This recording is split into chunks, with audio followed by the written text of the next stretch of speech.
Hola, ¿qué tal? Yo soy Edgar Medina y me da un gusto tenerte en este segundo Foro Internacional, el ADN de las normas ISO en Latinoamérica.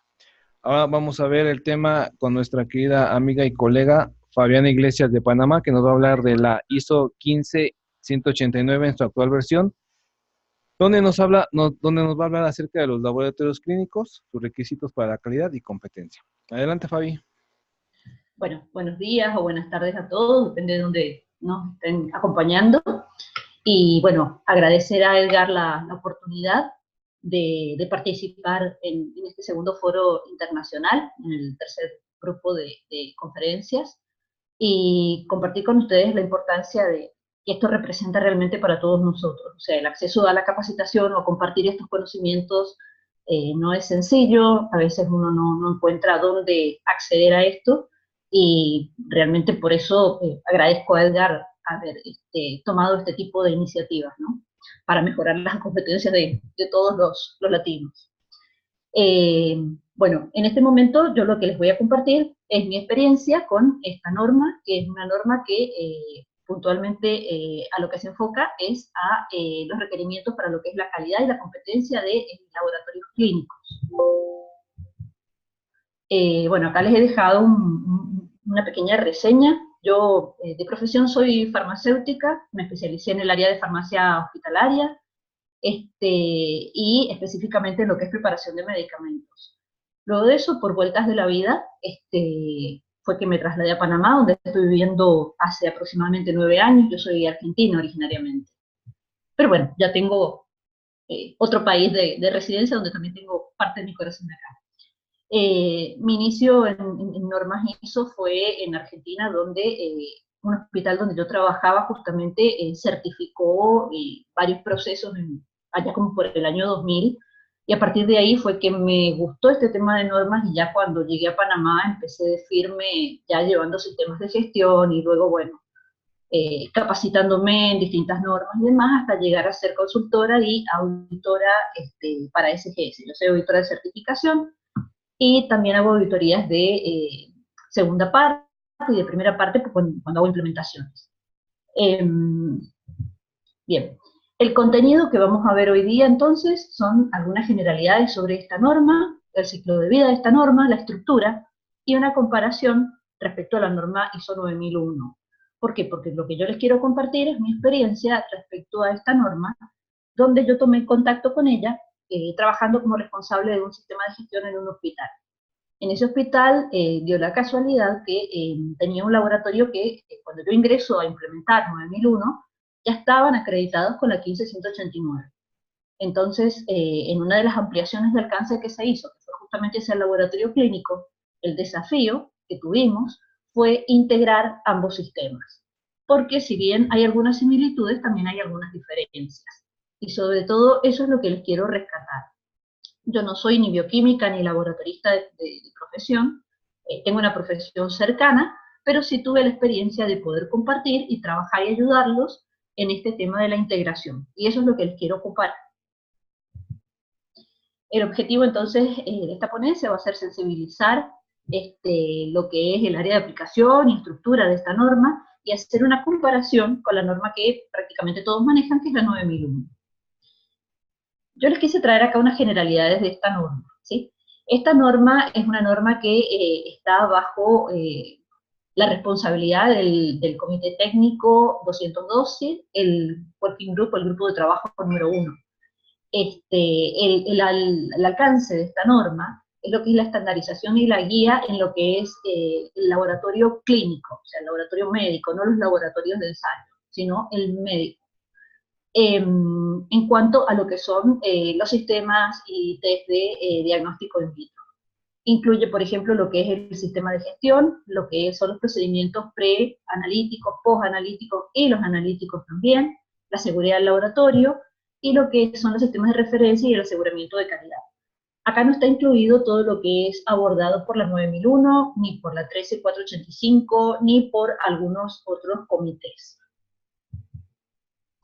Cuanto al ciclo de vida, esto se los he copiado de lo que son las páginas de trabajo ya de los grupos de ISO, ¿no? Ustedes saben que toda norma ISO tiene un ciclo de vida determinado y va pasando por distintos tipos de etapas. desde que se concibe una norma nueva y luego cómo se maneja durante todo este ciclo de vida las distintas revisiones y los distintos borradores por los cuales se va transitando hasta lanzar un estándar ya internacional. Y luego cómo se reinicia para ser revisado. Esta norma es una norma que, bueno, empezando que es una norma que se acredita, no es certificable, porque lo que evalúa esta norma son competencias técnicas. Por otro lado, esta norma, la versión vigente es del año 2012. En este momento esta norma, desde el año 2018, inició el proceso de revisión, ¿sí? Y en este momento se encuentra en revisión hasta llegar a la etapa de lo que es el borrador, el primer borrador del comité técnico, que se espera que sea para febrero del 2020. Y como verán, acá está hasta la etapa, digamos, 60, que es cuando ya se publica el estándar internacional, cuáles son las etapas que están planificadas para esta norma y las fechas esperadas y las fechas límite que se tienen para las distintas etapas. Así que esperamos contar con una nueva revisión de esta norma para el año 2022, ya tener una versión vigente.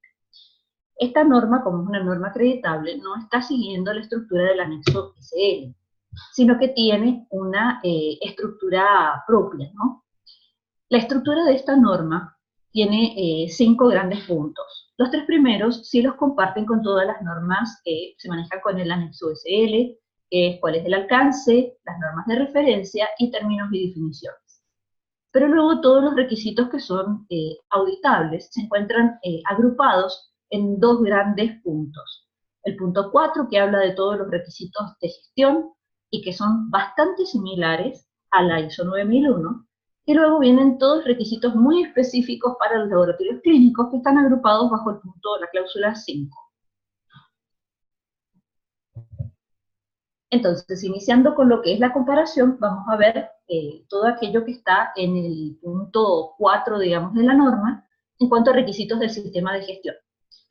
Esta norma tenemos una diferencia con la 9001 porque estos sistemas de gestión, una de las cosas que nos indica esta norma, es que tiene que existir una responsabilidad legal también del laboratorio, ¿sí? En cuanto a los resultados que ellos van a emitir. O sea, son vinculables legalmente en cuanto a la certeza y veracidad con que emiten resultados. Y también hay aspectos a considerar en cuanto a la conducta ética. De alguna manera también relacionada con algunos puntos de lo que nos explicaba el disertante anterior con la norma antisoborno. ¿Por qué? Porque hay algunos aspectos que hablan de cómo deben ser abordados y tratados todos aquellos posibles conflictos de intereses que existieran o aquellas conductas que se pudieran considerar antiéticas, ya sea por recibir o no recibir algún tipo de donativo y demás. Entonces, esta norma, a pesar de que es una norma anterior a la 37001, ya contemplaba algunos de estos aspectos en cuanto a la ética del personal. Esta norma mantiene la obligatoriedad todavía de una figura de un responsable de calidad, que lo menciona como gerente de calidad o el título que se le vaya a dar, pero sí todavía maneja este concepto, a pesar de que esta norma también maneja el concepto de que tiene que haber un responsable técnico del laboratorio o un director técnico del laboratorio, más allá de que el laboratorio esté inmerso o no dentro de una institución mayor, tiene que quedar clara cuál es la figura de ese responsable técnico que tiene que tener incluso las competencias técnicas para ejercer esa profesión y esa responsabilidad técnica sobre todo lo que se va a ejecutar en el laboratorio.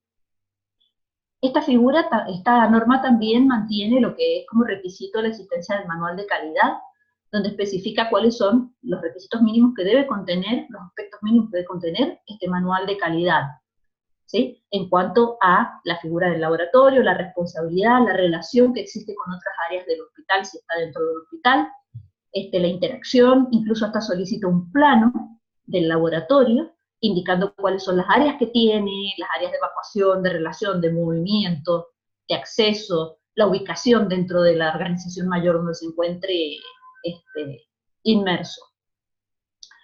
Esta norma también tiene, dentro de las obligaciones de ese director técnico, tiene algo que son requisitos en cuanto a las sugerencias propias del personal. O sea, el director técnico del laboratorio debe considerar y debe establecer mecanismos necesarios para recibir sugerencias de mejora del personal e incluso establecer los mecanismos para evaluarlas, considerarlas y abordarlas. O sea, hay un requisito que habla de cómo integrar a todo el personal del laboratorio, lo cual no está en la 9001. Esta norma fue bastante pionera en cuanto al tema de riesgo.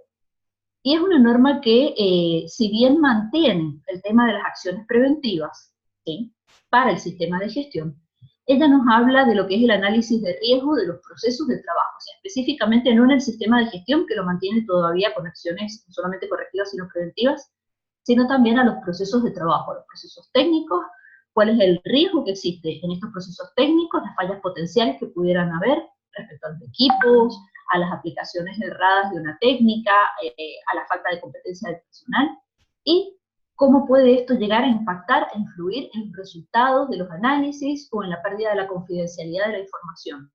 Porque no se olviden que aquí tenemos análisis o pruebas de laboratorio que se hacen respecto a muchos temas sensibles que incluso están legislados en muchos países, como por ejemplo los ensayos para detectar si una persona es o no portadora del virus del VIH y demás. Hay muchas cosas que están relacionadas ya con cuestiones que están reguladas legalmente.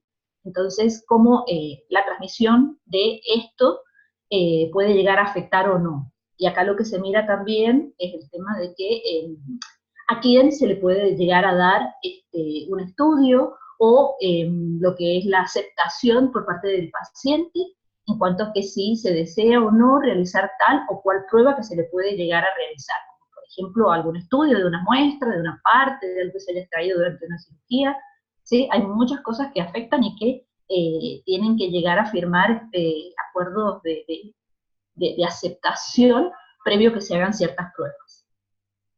Luego establece el tema de indicadores, específicamente para lo que son procesos analíticos, preanalíticos y postanalíticos, pero también dice que son importantes considerar algunos otros tipos de indicadores de desempeño general del sistema. O sea, no solamente va a indicadores específicos técnicos, sino que también reconoce indicadores y reconoce la importancia de indicadores en general de gestión respecto a otros aspectos vistos de la norma. Y también establece un requisito respecto a la toma de acciones, o sea, precisamente tiene que haber y garantizarse la toma de acciones respecto a revisiones que pudieran haber de organizaciones externas, no solamente las de acreditación, sino también aquellas de las autoridades sanitarias. O sea, frente a inspecciones que hayan de autoridades sanitarias, tienen que dejar expresamente establecido el mecanismo por el cual se van a tomar acciones y cómo se van a manejar las acciones que se tomen frente a una acción o una inspección de la autoridad regulatoria. Luego, esta norma también mantiene obligatoriedad respecto a muchos procedimientos por escrito. O sea, acá ya todavía no incorporan el concepto de lo que es información documentada, sino que habla de tener procedimientos. Y estos procedimientos los requieren tanto para todo lo que es el punto 4 como para lo que es el punto 5, o sea, lo que es el manejo del sistema de gestión en sí, como para lo que son las pruebas o los requisitos técnicos específicos. Entonces, en relación de lo que es el sistema de gestión de calidad en general, pide procedimientos para lo que es el control de documentos, registros, y en cuanto a registros, pide registros específicos que se deben conservar. Luego, en cuanto a contratos de servicio, esta norma considera contratos de servicio todo lo que son las solicitudes de prueba, sean a través de una orden médica o sean a través de una solicitud del paciente. No en todos los países, esto depende mucho de la legislación vigente en cada país, no en todos los países se puede hacer una solicitud, se permite que el paciente vaya y llegue una solicitud de que me quiero hacer una glucemia, por ejemplo. Muchos países no, piden una orden médica, otros países no la piden. Pero de todas maneras todo se considera un contrato de servicio. Y el laboratorio, ante cualquier tipo de solicitud, vaya o no solicitada por un médico u otro profesional, debe determinar cómo va a recibir esa solicitud, cómo la va a registrar, cómo va a verificar la capacidad que tiene de prestar esos servicios, bajo qué alcance los va a prestar o no. Si es necesario, por ejemplo, que haya algún tipo de información adicional, como por ejemplo una presunción diagnóstica o una explicación de que por qué está pidiendo el médico tal o cual prueba. ¿sí? Todo eso es información que debe ser definida, debe haber un procedimiento al respecto y debe ser comunicada también a todo lo que son los clientes. Esta norma no solamente mira, todavía no tiene incorporado el concepto de partes interesadas explícitamente, sin embargo reconoce de que aquí la interacción no solamente va a ser con pacientes, sino que va a ser también con médicos, con otras organizaciones o incluso con organismos que se dediquen o que estén realizando pruebas de investigación clínica. ¿Por qué? Porque los laboratorios pueden entrar en ensayos clínicos, son una de las partes que puede llegar a formar parte de ensayos clínicos. Entonces, bueno, cuáles van a ser los roles y cuál va a ser la interacción que va a haber y el rol que van a tener en cuanto a la gestión y la información y la comunicación en el caso de ensayos clínicos. Bien, luego también solicita procedimientos para lo que va a ser la selección y la evaluación de los laboratorios y consultores subcontratados. ¿Por qué? Porque los laboratorios, no todos los laboratorios, dependiendo mucho del tamaño, pero no todos los laboratorios tienen la capacidad técnica y los recursos para realizar todas las pruebas. Hay algunas pruebas que son muy especializadas y a veces por la población blanco que atienden o por el tipo de tecnología o tamaño del laboratorio, hay algunas pruebas muy especializadas que no tienen los recursos o la capacidad de atenderlas. Entonces es muy común el tema de hacer subcontratación de acuerdos con otros laboratorios. Pero en esos casos, laboratorios o consultores, también la figura de consultores es muy vista en el tema de los laboratorios clínicos. Entonces, en estos casos también debe quedar muy claro esto, e incluso, ya lo vamos a ver en el próximo punto, porque también tiene que haber una información hacia el paciente y hacia los médicos u otras personas que puedan ser requirientes de realizar pruebas. Tiene que quedar aclarado y expresamente dicho qué pruebas el laboratorio puede realizar en las instalaciones y qué pruebas va a externalizar. Bueno, luego también tenemos un requerimiento de procedimientos respecto a lo que es la selección y adquisición de servicios externos, equipos, reactivos, suministros, consumibles, que afecten la calidad de su servicio, ¿sí?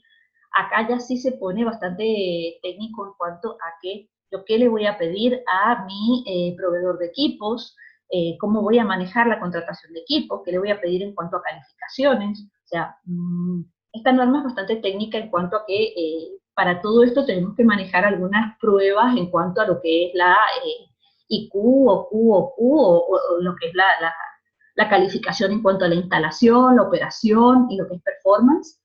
Respecto a los equipos deben, cuando se instalan, deben estar, se les deben pedir ciertos protocolos en cuanto a la calificación, ya sea de la instalación, de la operación y del performance o desempeño, ¿sí? Hay que pedirle por un lado a los laboratorios, a los proveedores, digamos, que lo hacen, y por otro lado el propio laboratorio tiene que desarrollar sus propios protocolos para verificar todo lo que el proveedor, ha hecho. Tiene que desarrollar sus propios protocolos y hacer sus propias verificaciones antes de utilizar el equipo. Luego tenemos procedimientos que se piden respecto a lo que es la gestión de reclamos u otra retroalimentación de partes interesadas. Luego identificación y gestión de no conformidades, acciones correctivas y preventivas, incluyendo lo que es tratamiento, seguimiento y cierre. Y definir las responsabilidades y los requisitos para planificar y ejecutar las auditorías y para reportar resultados y mantener los registros. Eso es en cuanto al punto 4, y yendo bastante rapidito porque es una norma larga, y bueno, y este aspecto, este punto que es el punto 5, que es el que vamos a tocar ahora, es bastante técnica, ¿sí? Aquí, respecto al tema del personal, este punto, si vemos la 9001, vendría a ser lo que es el punto 7.2. Pero ¿qué sucede? En esta norma este punto está muy ampliado, ¿sí? ¿Por qué? Porque nos habla ya específicamente de requisitos que uno tiene que tener, tiene que documentar, tiene que definir y tiene que evaluar. Por un lado, empezamos con el descriptivo de puestos. Esta norma específicamente dice que tiene que haber un descriptivo de puestos donde se establezcan cuáles son las competencias del personal, la formación del personal y las funciones y tareas que va a desempeñar el personal. También nos pide de que tiene que haber un programa de inducción, y el programa de inducción establece qué es lo que tiene que incluir. Y respecto a los requisitos que tiene que incluir el programa de inducción, están todo lo que está relacionado a la parte técnica que la persona va a llevar a cabo, pero también dar requisitos técnicos en cuanto a lo que son actividades de lo que va a ser la seguridad, lo que va a ser el manejo de la información y lo que va a ser el rol de la persona en relación al sistema de gestión que van a tener implementados. Eso incluso en la inducción. Y luego esta norma lo que dice es que tiene que haber y se tiene que fomentar lo que es la capacitación continua del personal. Y se habla, el alcance de todo esto respecto al personal, habla respecto a personal tanto administrativo como técnico. O sea, esto no está solamente circunscripto a lo que pueden ser los bioquímicos o tecnólogos médicos, sino también al personal administrativo. Porque ya vamos a ver más adelante, en el personal administrativo entra en parte de los procesos core, de los procesos misionales u operativos del laboratorio. Entonces esto es para todo el personal que se desempeña dentro del laboratorio. Bueno, también tenemos acá requisitos respecto a la evaluación de la competencia técnica y la evaluación del desempeño. O sea, no solamente este personal que trabaja en el laboratorio hay que ver si técnicamente tienen los cursos, no solamente al inicio, la formación y los cursos necesarios para iniciar, sino luego tienen que haber programas de actualización profesional continua. ¿Qué programas voy a hacer?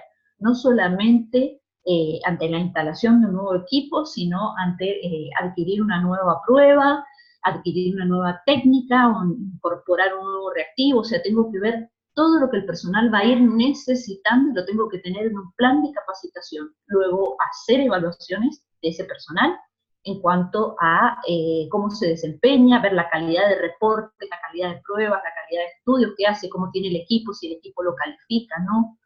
Todo esto tenemos que tenerlo claro en función de cómo esa persona se está desempeñando. Y cuáles son los intereses del laboratorio y los intereses de esta persona y cómo ambos se compatibilizan para lograr la mejora continua. Todo esto nos lo pide en lo que es los requisitos respecto al personal. Así que son bastante más exhaustivos que lo que es una norma 9001. Esta norma también nos habla de las instalaciones y las condiciones ambientales, que viene a ser el 713-714 de la 9001. ¿Sí? Acá nos da requisitos muy específicos respecto a las zonas del laboratorio. Nos habla de áreas que el laboratorio debe tener y establece cuáles son las áreas con sus requisitos respectivos, ¿no? Para oficinas, para almacén, para espacio de personal. Luego áreas técnicas, como el área de toma de muestras, específico para el paciente. Y luego también habla de lo que es el mantenimiento de las condiciones ambientales. ¿Por qué? Porque muchas pruebas del laboratorio que se hacen, sobre todo en la sección del laboratorio de microbiología, se requieren condiciones especiales ambientales respecto a, no solamente por el equipo que se va a manejar, sino porque vamos a estar trabajando con microorganismos vivos, con cepas, y tenemos que ver que esos microorganismos hasta qué punto nos pueden llegar a influenciar o nos pueden llegar a contaminar una muestra de un paciente. Entonces tenemos que tener en cuenta qué es lo que tenemos ambientalmente, qué es lo que se está manejando ambientalmente respecto a que no nos contaminen, por ejemplo, un disco de una placa de Petri, un disco donde yo tengo una muestra sembrada de un paciente. Entonces, todo esto es bastante importante, que si tengo una temperatura determinada, que si tengo unas condiciones de aseo determinadas, ¿sí? Cómo se viste el personal, o sea, tenemos muchas cosas que pueden llegar a afectar o contaminar de alguna manera esa muestra que estamos manipulando. Respecto a los equipos, bueno, lo que les comenté un poco recién, el tema de la aceptación de la instalación, donde el laboratorio tiene que hacer pruebas, más allá de las que traiga o que realice el fabricante o el proveedor del equipo, el laboratorio tiene que hacer sus propias pruebas. Y hay que mantener, no solamente solicitar, sino mantener disponibles in situ las instrucciones de uso del equipo, las calibraciones que se recomienden, los certificados, y el programa de mantenimiento requerido por el fabricante, o sugerido por el fabricante, y además lo que el laboratorio vaya a hacer. O sea, no me puedo basar solamente en que el laboratorio maneje, eso a veces se ha visto en algunas organizaciones, no, el laboratorio es el que me maneja el plan de mantenimiento. No, El plan de mantenimiento, si bien debe ser acordado con el proveedor, el laboratorio es responsable de darle seguimiento a lo que es este programa de mantenimiento y asegurarse de que el proveedor no lo cambie a gusto y disponibilidad de lo que él tiene, sino que de alguna manera se haga esa información permanente para asegurarse que se hacen los mantenimientos en los periodos previamente acordados. Luego acá también tenemos requisitos respecto a lo que son reactivos y materiales consumidos. Cómo se van a recibir, cuáles son los requisitos, las condiciones de almacenamiento que tienen que tener, dónde los voy a tener, las condiciones ambientales, donde yo voy a tener que tener almacenado todo eso, pruebas de aceptación, ¿sí? Acá hay que hacer cada vez que yo estoy cambiando o de proveedor, o el proveedor cambia el lote, o cambia la fórmula, él me tiene que mandar todo lo que son las validaciones que ha realizado al respecto. Pero ¿qué sucede? También, esto está muy relacionado con lo que explicaban recién con los laboratorios 17025, hay requisitos que son bastante similares, porque también son laboratorios. Entonces, si bien todo eso me viene con las validaciones del fabricante, pero el laboratorio debe verificar los reactivos y las pruebas, los controles que está utilizando cada vez que recibe un nuevo lote, una nueva fórmula, ¿sí? Debe realizar sus propias pruebas, debe llevar controles de inventario y debe tener disponibles las instrucciones para el uso de estos reactivos y debe tener trazabilidad hacia los reactivos que se están utilizando. Más requerimientos técnicos, habla luego, los procesos del laboratorio podemos, más allá de todos los procedimientos que se establezcan para el control de equipos y demás, podemos estructurarlos en 3 o 4 grandes grupos. Hay quienes los hacen en 3, quienes los hacen en 4. En general, en el laboratorio lo que tenemos es todo aquello que va a ser preanalítico, analítico y postanalítico. Algunos, lo que es el aseguramiento de calidad, lo incluyen dentro de lo que es el analítico, algunos lo ponen como un proceso por separado. Más allá de ustedes cómo lo vayan a plantear o lo pueden llegar a ver, la norma ya nos estructura esto así, ¿sí? Entonces, lo que es el preanalítico es desde que se recibe una solicitud médica o una solicitud del paciente hasta el traslado de la muestra al laboratorio, considerando que esta muestra la podemos recibir en el laboratorio donde se va a hacer la prueba, o se puede recibir en un punto que no es el laboratorio que va a hacer la prueba. Esto en el caso de que el laboratorio que hace la prueba sea subcontratado, ¿sí? Entonces acá tenemos que tener, y en este proceso participa también mucho la gente administrativa, ¿sí?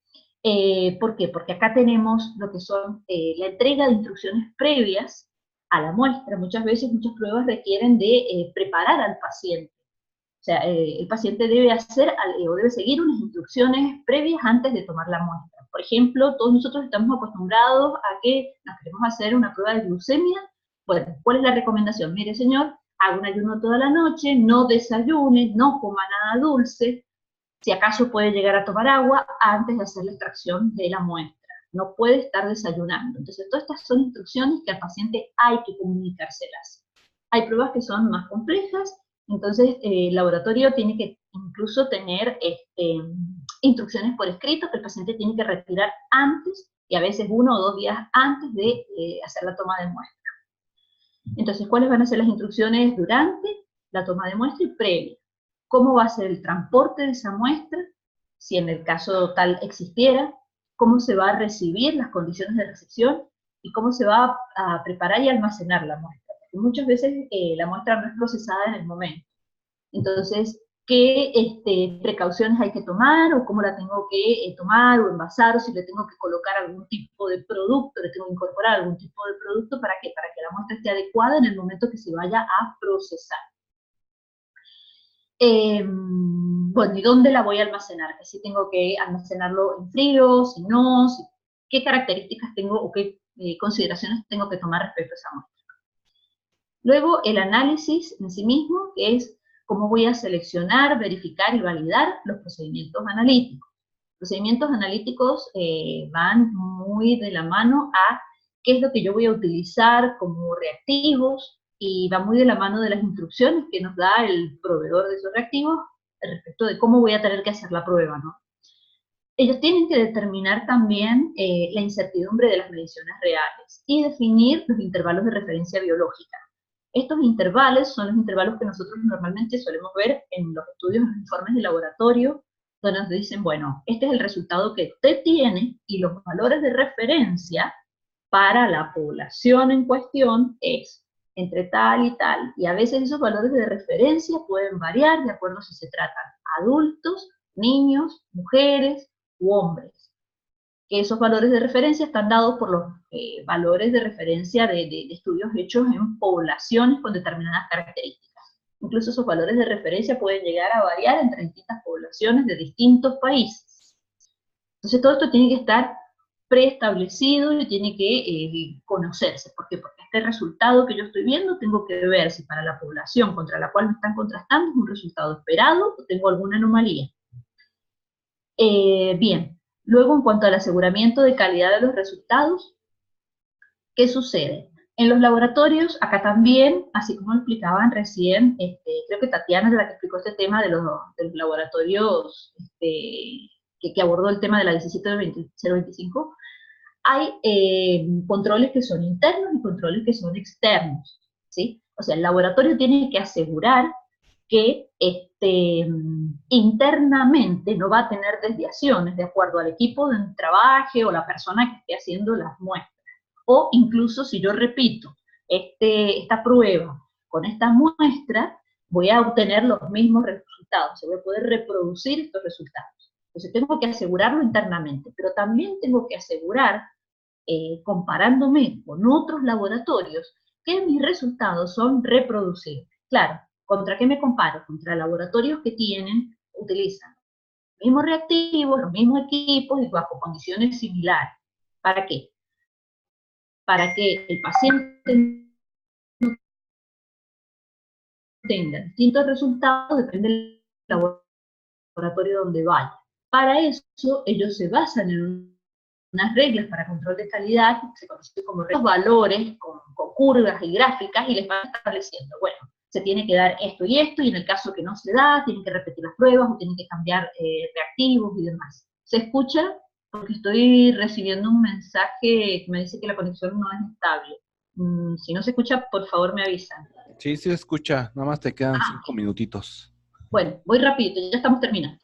En el posanálisis, bueno, es desde la revisión de los resultados, cómo se retiene, cómo se eliminan desechos y cómo se van a manejar las muestras. O sea, incluso hasta cuánto tiempo yo voy a tener que retener por cuestiones legales, e incluso para pruebas que son sensibles, cuánto tiempo voy a tener que yo retener eso. La norma no nos dice cuánto, sino que eso en realidad por legal está relacionado a legislación en cada país, pero sí el laboratorio lo tiene que establecer. Incluso sí tiene que establecer cómo va a revisar los resultados, cómo los va a tratar, qué va a reportar, cómo va a liberar los reportes, qué pasa si hay reportes automáticos, esto que estábamos viendo de la tecnología 4.0. ¿Por qué? Porque ya el laboratorio ya está muy automatizado, ya es raro ver al tecnólogo que está a mano haciendo sus pruebas, ya todo esto está muy, muy, muy automatizado. ¿Qué es lo que tienen que asegurarse? Bueno, de hacer los controles y las pruebas que realmente se tienen que hacer. Y los mismos equipos tienen software, manejan software, donde van mostrando, ya tienen integradas las reglas de Westgard y nos va diciendo ahí, y ellos tienen que tomar las decisiones. Repito prueba, no repito prueba, cambio reactivo, no cambio reactivo. Pero ya esto está muy, muy, muy manejado con la tecnología. Incluso esta norma lo que tiene es un capítulo que ya se los comenté respecto al tema de la información del laboratorio. Y en esto es muy importante definir lo que son autoridades y responsabilidades para gestionar ese sistema de información. O sea, quién lo va a manejar, quién lo va a custodiar, quién lo puede modificar, para asegurar que los resultados no son alterables, ¿sí? Y incluso tienen que tener ellos un plan de contingencia respecto a si el sistema se cae, que no se pierda la data de las pruebas analizadas y cómo le voy a comunicar los resultados al paciente. Yo no le puedo decir al paciente, ay, no, es que se me cayó el sistema. Tienen que tener sus planes de contingencia. Para esto también solicita la norma una serie de procedimientos técnicos específicos, ya más o menos lo fuimos mencionando, ¿sí? Igual van a tener la presentación, así que bueno, esto en realidad lo que les quería explicar es que piden muchísimos procedimientos, muchísimos realmente, que tienen que tener escritos. O sea, acá nada puede quedar librado a que lo que la persona considere que debe utilizar. Y como conclusión y cierre de esto, es que, bueno, espero haberles demostrado todo esto respecto a lo que es la estructura y todos los requisitos que hay sobre el laboratorio clínico, que son muchos. Hay mucha similitud con la 17025, hay algunos puntos del 4 que hay mucha similitud con la 9001, pero es fuerte también la cantidad de requisitos específicos técnicos que piden. Y les puse la imagen del iceberg porque todos nosotros como pacientes, y creo que también Matías Barcher comentaba algo de esto en su ponencia, a veces nosotros como pacientes, que es lo que más conocemos la puntita de lo que vemos, pero conocemos todo lo que hay por detrás en un laboratorio clínico, que realmente lo que hay por detrás, y a mí me ha tocado incluso auditar laboratorios clínicos 9001 y ver cómo auditan 15189, y de verdad no tenemos ni idea de todo lo que hay por detrás y todo lo que esto implica. Y la verdad que es un trabajo bastante fuerte. Muchas gracias por haber compartido conmigo este espacio y no sé si hay preguntas al respecto. Muchas gracias, Fabi. Creo que las preguntas las dejamos para la próxima. Ya estamos un poco apretados en la agenda. Ay, disculpen. No te preocupes, pero yo creo que valió la pena estar escuchándote. Yo creo que las preguntas, pues ya hacemos más adelante un webinar con preguntas y respuestas con esta norma. ¿Cómo ves? Sí, podemos hacer. Yo me sumo a todo lo que ustedes quieran. Saben que siempre estoy materia dispuesta. Tengan en cuenta vuelvo a decir, o sea, yo tengo unas ciertas limitaciones que no soy tecnóloga, entonces hay cosas muy técnicas que realmente no les puedo compartir. Sí puedo compartir con ustedes esta experiencia de haber visto cómo se trabaja, si he tomado los cursos de 15789, ya les digo, he participado en auditorías, y he auditado con 9001 laboratorios. Entonces, de alguna manera, y bueno, por mi profesión he trabajado con lo que son controles con laboratorio, o sea, solicitándoles controles y trabajando la parte microbiológica con ellos. Así que todo lo que ustedes quieran y que esté en mi alcance, por supuesto, cuéntenme para apoyarlos y para charlar. Gracias, Fabi. Pues bueno, pues muchas gracias, Fabi. Nos vemos en la próxima. Gracias, Sí, Fabi. bueno, gracias.